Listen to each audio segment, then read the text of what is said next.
Ashwaju Bola Ahmed Tinubu, who himself and the Vice President, who themselves have been and passed through this institution at one time or the other. If we get it right, I believe the sky is the limit in terms of where we want to take our people who we represent, in terms of governance of Nigeria. And you will all agree with me that we are at a point, at a very low ebb in our country. At a point where we need to start doing things differently. At a point where the next 4 years will either make or mar development in our country. I do not remember any precedent at a time like this, when we're about to go into the issue of leadership, ever calling, if my memory serves me right, at least not in this fashion, calling both members of the House and the Senate, irrespective of party, together to work with him in unison.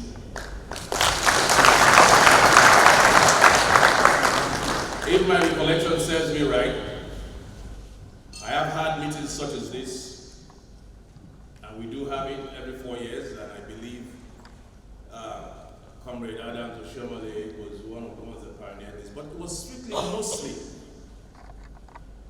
with members of the ruling party.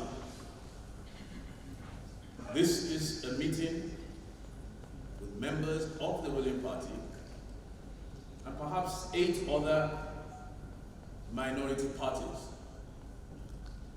Now, to me, that is landmark. And I want to thank Mr. President for taking this initiative and bringing us together, almost blurring political lines. I served as a speaker for 4 years. From inception, I myself blurred political lines.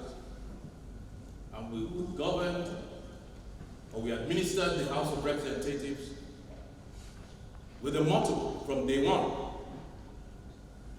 that nation building is a joint task.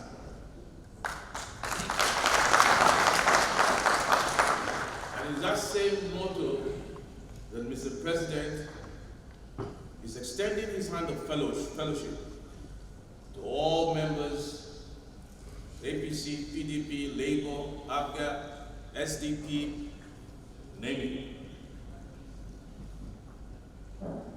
We're a coat of many colors.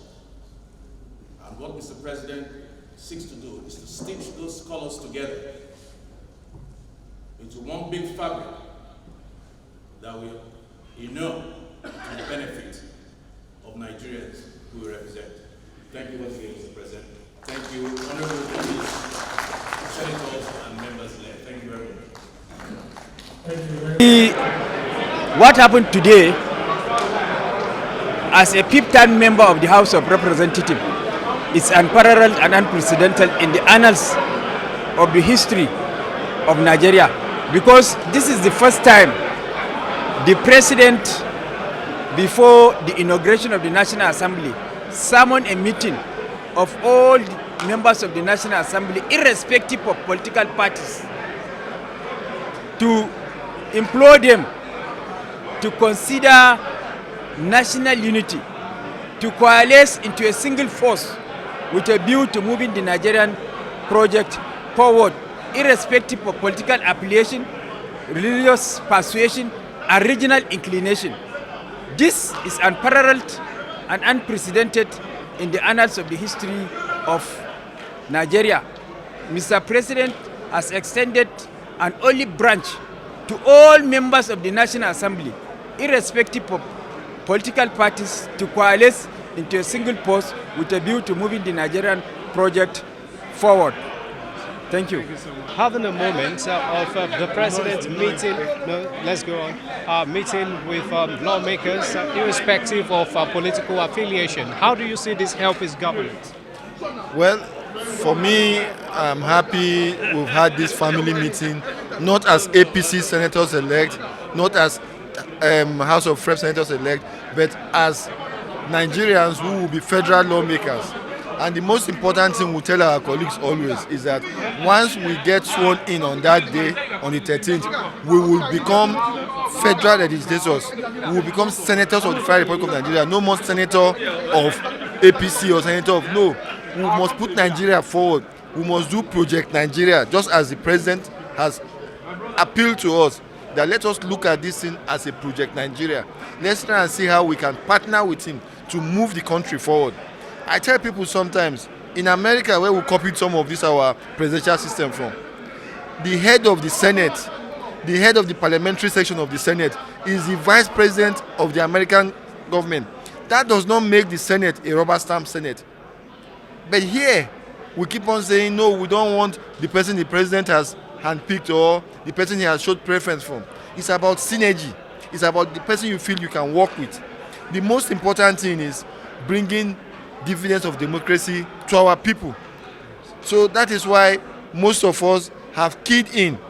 We even have a group called the Stability Group, because for us it's about, we had a political decision in APC to win the election. Now it's about stabilizing and securing the country for progress and development. Thank you very much. All right, Honorable, your name please.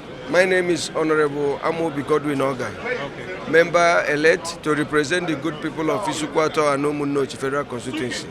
I'm from Abia State. Well, thank you very much. How do you describe this meeting between the president and the incoming members of the 10th Assembly, briefly?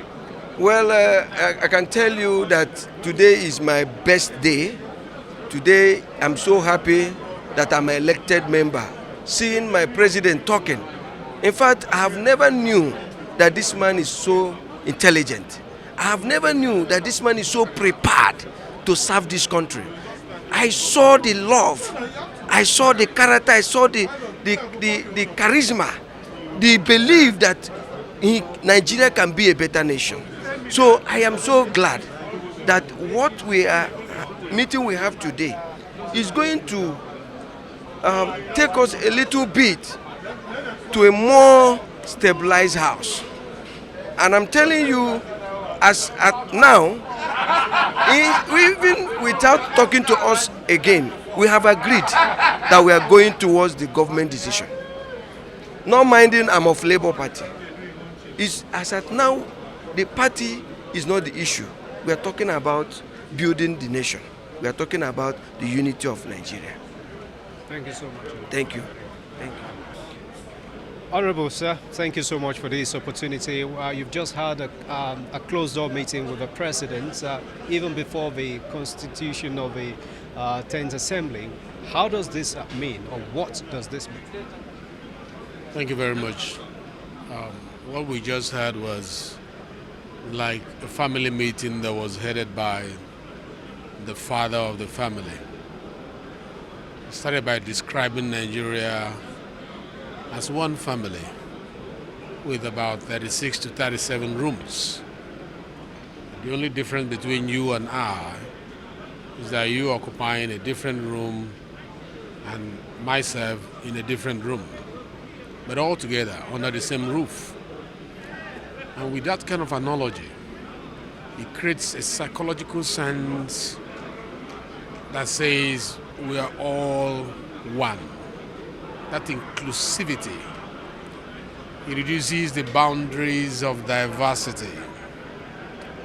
He spoke about religion, he spoke about tribe, how we should not focus on that, but that we should recognize that we are a secular state and we cannot talk about national cohesion, national unity, while ignoring the secularity of our nation.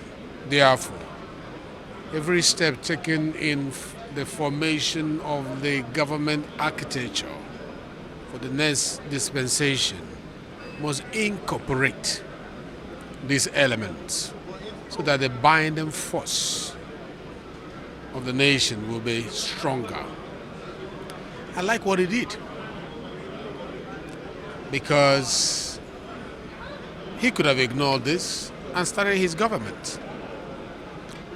But when you see a man who is interested in the foundation of the home he wants to build, how strong it becomes will determine the height of such building, the strength of that building, the durability of that building, how that building will be able to face storms that will come during the rainy day.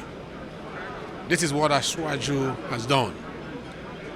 We've been having series of meetings with people that appear on his stakeholders administration list, which the National Assembly happened to be one of them. And as you know, in a few days, the election will be coming up. To ignore this group of individuals, whether at the Senate or the House of Representatives, will be a wrong call. But to incorporate them, to seek to, appeal to them, is a beautiful step towards progression. And that is what he did today. He did not coerce anybody. He spoke like one of the members of the parliament. He spoke like he was speaking to his colleagues. He was not speaking like a president trying to impose his ways, trying to tell people it's either this way or no other way. He spoke to us like we need to join hands together to build the nation. And if the nation fails, it's failing in our hands. And we have a role to play.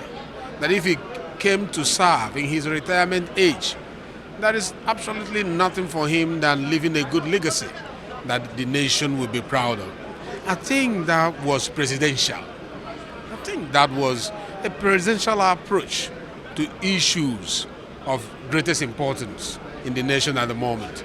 And I think he is going to achieve a lot, because I watched the mood, the body language of the members of the Senate, body language of the members of the House, and I saw them standing up to give him a standing ovation, clapping all through his speeches, because he was appealing to us. He was mentioning names. He called stakeholders by their names and addressed them and appealed to them. When a president uses the words like please and I beg you, it means humility. It means leadership. A leader that is not afraid to plead, to ask that you join him in this joint task. Is a leader that all of us have decided to follow. And I can assure you the National Assembly will not fail the President of the Federal Republic of Nigeria, who means well. We will support him.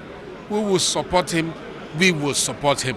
Because we have seen that his policy direction, the coloration of what he wants to bring into his governance, despite all the pressure, is to make this country a great nation. I, for one, have confidence in him, and there are many of us who has left standing on the fence, who have jumped into his side of the bargain.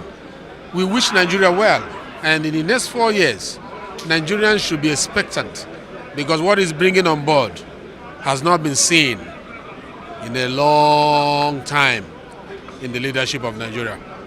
Thank you so much. Thank you.